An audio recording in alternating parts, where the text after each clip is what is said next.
कभी लाहौर की मशहूर गली हीरा मंडी में दियों और लाइट्स की रोशनी में डांस हुआ करता था। लोग चुपचाप आते बैठते थे और पैसे फेंक कर चले जाते थे, क्योंकि वहां रिस्पेक्ट नहीं होती थी, सिर्फ तमाशा होता था। जो लड़की बीच में नाच रही होती थी वो सिर्फ अपने शरीर को नहीं हिला रही होती थी, वो अपनी आखिरी उम्मीद, अपनी आखिरी कोशिश और अपनी आखिरी हंसी भी बेच रही होती थी। पैसे कभी सिर पर नहीं, पैरों के पास फेंके जाते थे, ताकि याद रहे ये इज्जत नहीं, कीमत दी जा रही है। लोग नजरें चुराते थे, क्योंकि सब जानते थे कि वो कहाँ जा रहे हैं। कोई फख्र वाली जगह नहीं थी वो एक ऐसी जगह थी जहाँ इंसान की ख्वाहिश जीतती थी और उसका ज़मीर हार जाता था। हर कोई जानता था कि वो क्यों वहाँ जा रहा है, किस मकसद से और कितनी कीमत पर। वो जमाना पुराना था, लेकिन उसमें एक शर्म बाकी थी। लोग छुप कर आते थे, छुप कर जाते थे और चुपचाप गुनाह का बोझ लेकर लौट जाते थे। कुछ लोग तो पूरी जिंदगी हीरा मंडी की गली से भी गुजरने से डरते थे, क्योंकि वो जानते थे वहाँ सिर्फ जिस्म नहीं बिकता, रिस्पेक्ट भी मिटती है। हीरा मंडी सिर्फ एक जगह नहीं थी, वो एक सिंबल थी, हमारी सोसाइटी की गिरती सोच का सिंबल, जहाँ औरत की मजबूरी एंटरटेनमेंट बन चुकी थी और मर्द की हवस बिजनेस बन गया था। लेकिन एक बात क्लियर थी, जो वहाँ जाता था उसे पता होता था कि वो क्या देखने जा रहा है, और जो नाच रही होती थी उसे भी पता होता था कि वो क्या दिखा रही है। मतलब सच सबको पता होता था, और शायद यही शर्म, यही डर वो आखिरी दीवार थी जो उस बाजार को कुछ हद तक रोक कर रखती थी। लेकिन आज वही डांस, वही तमाशा अब आपके हाथों में मोबाइल स्क्रीन पर चल रहा है। फर्क बस इतना है, पहले लोग शर्माते थे, अब स्क्रॉल करते हैं। ये है डिजिटल हीरा मंडी, जहां आप जिस्म नहीं, कंटेंट बिकता है, पर मकसद वही है, अटेंशन, फेम और कभी कभी पैसा। हीरा मंडी सिर्फ एक रेड लाइट एरिया नहीं था, ये एक कल्चर था, संगीत और डांस की एक पूरी दुनिया थी। मुगल एरा में यहाँ कॉर्टिजन्स, क्लासिकल डांसर्स और पोएट्स का जमावड़ा हुआ करता था। लेकिन वक्त के साथ ये जगह एक पहचान बन गई, जिस्म फरोशी की। ब्रिटिश राज में इसे ऑफिशियली रेड लाइट जोन घोषित कर दिया गया। और आज जिस्म सड़कों पर नहीं बिकता, वो बिकता है इंस्टाग्राम रील्स, टिकटॉक वीडियोस और ओनली फैंस लिंक्स में। यही है डिजिटल प्रोस्टिट्यूशन, बिना जिस्म के लेकिन सोल की कीमत पर। आज अगर कोई यूथ इंस्टाग्राम खोले तो दिखती हैं सेमी नूड गर्ल्स। जॉनी सिंस का कमेंट आया था हमारे पास, उसने हम दोनों को इनवाइट किया है। क्या कोई बता सकता है क्या चाहते हैं वो हमसे? हम समझ नहीं पा रहे, पता नहीं कैसे चाहते हैं वो। ये सिर्फ एंटरटेनमेंट नहीं है, ये ब्रेन की वायरिंग बदलने वाला प्रोसेस है।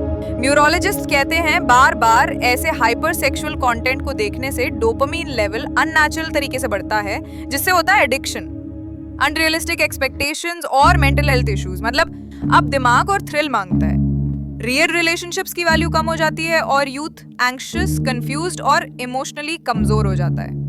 2024 के एक सर्वे के मुताबिक इंडिया और पाकिस्तान में 18 से 30 साल की 68% लड़कियां अपनी फोटोज को बोल्ड या एडिट करती हैं, ताकि ज्यादा लाइक्स मिल सकें। क्यों? क्योंकि एल्गोरिदम वही दिखाता है जो ज्यादा प्रोवोकेटिव हो। जितनी स्किन उतना रीच, जितना डांस उतने फॉलोअर्स। ये एक वर्चुअल मंडी है, सिर्फ बोली लगाने का तरीका बदल गया है। हीरा मंडी में पहले लड़कियां मिठाई जाती थी, आज हैशटैग्स वायरल बना देते हैं। Hashtag hot reels, hashtag dance queen, hashtag bold looks, hashtag thirst trap, hashtag glam shoot. ये सब हैशटैग्स एक नई हीरा मंडी बना चुके हैं, जहां जिस्म नहीं विजुअल्स बिकते हैं। इंस्टाग्राम की कम्युनिटी गाइडलाइंस क्लियरली कहती हैं सेक्सुअली एक्सप्लिसिट कंटेंट अलाउड नहीं है, लेकिन लूपहोल्स हर जगह हैं। एआई फिल्टर्स और वर्चुअल अवतार्स ने पॉर्न को भी क्रिएटिव कंटेंट बना दिया है। जब हर लड़की वायरल होने के लिए बोल्ड कंटेंट बनाए, जब हर लड़का स्क्रॉल करते करते सेल्फ कंट्रोल खो दे, तो सोसाइटी में रिस्पेक्ट खत्म हो जाती है, रिलेशनशिप्स मीनिंगलेस बन जाते हैं और रियल लव सिर्फ फैंटेसी रह जाता है। ये है आज की डिजिटल हीरा मंडी, जहाँ हर क्लिक हमारी नई जनरेशन को मॉरल कोलैप्स की तरफ ले जा रहा है। क्या हम जागेंगे या बस स्क्रॉल करते रहेंगे?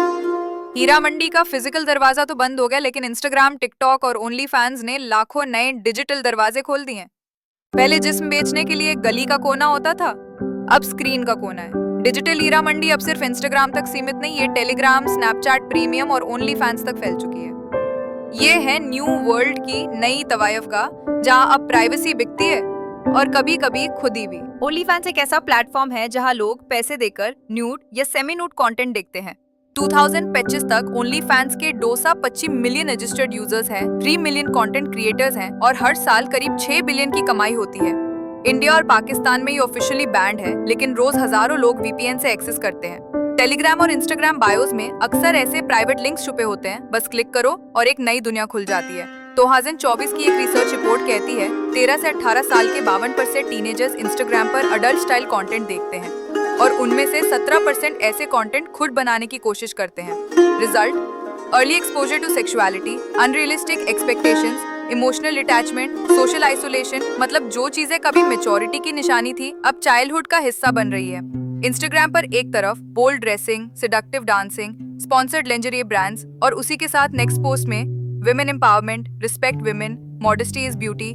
ये दौरा सिस्टम सिर्फ कंफ्यूजन फैलाता है। अब इज्जत का पैमाना एंगेजमेंट रेट है और बाउंड्री सिर्फ एल्गोरिदम डिसाइड करता है।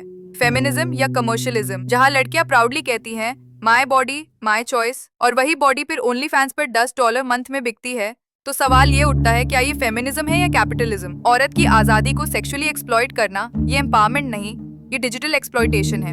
डिजिटल पिंपिंग यानी ऑनलाइन दलाल्स। सोशल मीडिया पर कुछ फेक मैनेजर्स और शेडी एजेंसीज यंग गर्ल्स को ट्रैप करते हैं। Free modelling offer, travel sponsorship, secret content monetisation. लड़कियां समझती हैं कि वो फेम कमा रही हैं, लेकिन असल में वो किसी डिजिटल कंटेंट प्लान का हिस्सा बन चुकी होती हैं। ये है मॉडर्न दलाल्स जो स्क्रीन के पीछे बैठे हुए डिजिटल फ्लैश ट्रेड को मैनेज कर रहे हैं। लॉ कहाँ है? इंडिया में IT rules 2021, intermediate guidelines, adult content पर बैन। पाकिस्तान में PECA law, FIA cyber wing, PTA regulations. लेकिन problem low digital awareness, VPN loopholes, weak enforcement. Result: कानून सिर्फ कागज पर है, स्क्रोल पर नहीं। तालीम या तरबियत, आजकल बच्चों को स्मार्टफोन पहले मिल जाता है, वैल्यूज बाद में। हमारे सिलेबस में सेक्सुअल एजुकेशन नहीं, डिजिटल बिहेवियर की गाइडेंस नहीं, सेल्फ रिस्पेक्ट की क्लैरिटी नहीं। जब गाइडेंस ही ना हो तो फ्रीडम सेल्फ डिस्ट्रक्शन बन जाती है। सोल्यूशन क्या है? डिजिटल डिटॉक्स नहीं, डिजिटल डिसिप्लिन। स्कूल्स में डिजिटल लिटरेसी जरूरी होनी चाहिए। पेरेंट्स को बच्चों का स्क्रीन टाइम एक्टिवली मॉनिटर करना चाहिए। गवर्नमेंट को एआई बेस्ड फिल्टर्स इंप्लीमेंट करने चाहिए। यूथ को ये सिखाना होगा फेम के पीछे डिग्निटी मत बेचो, वायरल होने के लिए खुद को नीलाम मत करो। डिजिटल हीरा मंडी एक पेनफुल सच है, सिर्फ हम आंखें बंद कर चुके हैं। जहाँ अटेंशन बिकता है, वैल्यूज मिट जाती हैं। जहाँ हर दिन हर क्लिक के साथ इंसान का कैरेक्टर खामोशी से मर रहा है।